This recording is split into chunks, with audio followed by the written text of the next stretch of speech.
আমি তর্ক করছি না প্লিজ স্যার, আমি তর্ক কথা বলবো না স্যার, আপনি বলেন স্যার, আমি তর্ক করছি না স্যার। এই পর্যন্ত এমনি আসিনি আমরা। তোমাদের যে প্রজেকশন মিটিং, প্রজেকশন মিটিং এর জন্য বলা হচ্ছে যে হলে যাবে, সেই হলের যে অডিটোরিয়াম আছে বা যা কিছু আছে, সেখানে যে মাইক আছে, সেখানে যে চেয়ার টেবিল আছে, সেখানে যে সাপোর্টিং যে যা কিছু আছে, সেটা তোমরা ব্যবহার করবে। সেটা তো অপ্রতুল স্যার, অপ্রতুল হলে দরকার নেই। সামনে যারা না, এটা বলা নেই তুমি বাইরের থেকে মাইক নিয়ে যাবা, বাইরের থেকে চেয়ার টেবিল নিয়ে যাবা, এটা কখনোই না। সেটা উল্লেখ করা যাবে,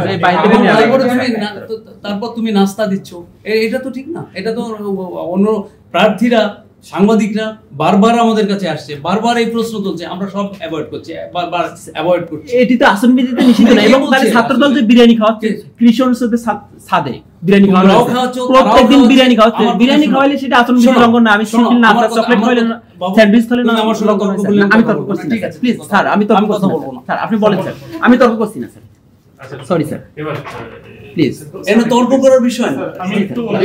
বিষয় হচ্ছে যে আসলে আমরা এই কমপ্লেন অনেকবার পাচ্ছি, অনেক ধরনের। তোমরাও বিরিয়ানি খাওয়াচ্ছ, তোমরা কি ওইটা বলে কোন ইসের রেস্টুরেন্টের দিচ্ছ, ওই যে টেস্টি